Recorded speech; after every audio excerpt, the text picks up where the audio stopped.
Meu filho não come. Essa é uma das frases mais comuns aqui no consultório. Eu sou a doutora Ana, médica pediatra, e no vídeo de hoje nós vamos conversar sobre esse grande desafio da maternidade, a recusa alimentar. A primeira coisa que é importante a gente entender é que existe uma diferença de recusa alimentar para seletividade alimentar. A recusa alimentar, ela passa ali pelo caminho da neofobia. O que é isso? Ali por volta dos 2 anos de idade, a criança começa a desenvolver o lobo frontal dela, que é o lobo da gente que é responsável pelas decisões. Então chega nesse momento, é aquele momento que ela começa a escolher roupa, escolher se quer tal brinquedo, escolher se vai comer no pote azul, no pote laranja, se a banana é picada ou se é inteira. E parte desse processo envolve também escolher como aceitar os alimentos. E às vezes alimentos que eles aceitavam no dia anterior, eles olham e pensam: nunca vi esse tomate antes e não quero esse tomate. Ou às vezes o alimento que está no seu prato, mesmo sendo igual ao dele, é sempre mais gostoso. E é claro que eles têm uma recusa maior por alimentos ditos saudáveis, as verduras, os legumes. Por quê?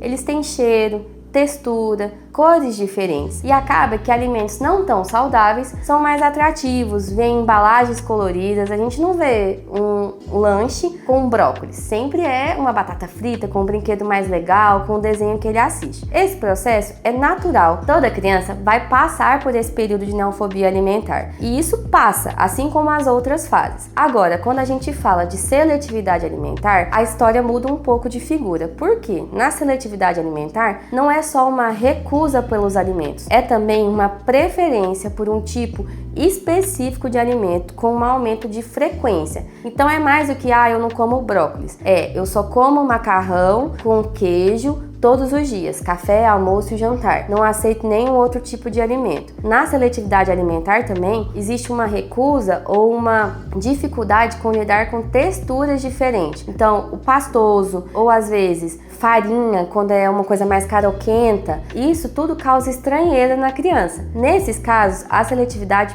pode ser um sinal de algumas outras doenças como o autismo. E aqui é importante a gente lembrar, nenhum sintoma exclusivo dá diagnóstico de nada, é só um alerta que a gente precisa investigar. De maneira geral, para a gente lidar com a recusa alimentar, tem algumas dicas que a gente pode te dar para te ajudar. A primeira delas é não chantagear a criança. Então a gente não faz negócios, a gente não negocia. Por exemplo, come esse brócolis que eu vou te dar um chocolate. Aqui é um dos principais erros. Primeiro, porque você está dando essa oportunidade da chantagem para ela, ensinando isso para ela. Segundo, porque você está dizendo para ela que o chocolate é um alimento muito melhor do que o brócolis. Você eleva o patamar do doce. E uma dica, por exemplo, que pode te ajudar é ao contrário. É você colocar no prato, por exemplo, o chocolate. Porque aí você diz para ela: olha, chocolate é um alimento como qualquer outro e ele tem o mesmo valor do que o brócolis, então ele precisa ser comido, mas o brócolis também precisa. A gente não troca de lanche. Eu não gosto de iogurte. A dica é: filho, hoje o lanche é iogurte. A gente não vai trocar esse lanche por alguma besteira, por uma pizza, por uma bolacha, porque esse é o caminho que o cérebro dele vai aprender. Então, na verdade, o cérebro de criança nessa idade funciona muito como recompensa. Então, o que acontece? Se ele entende, olha, é só eu chorar, espernear, eu passo por uma coisa difícil, que é no momento de embate,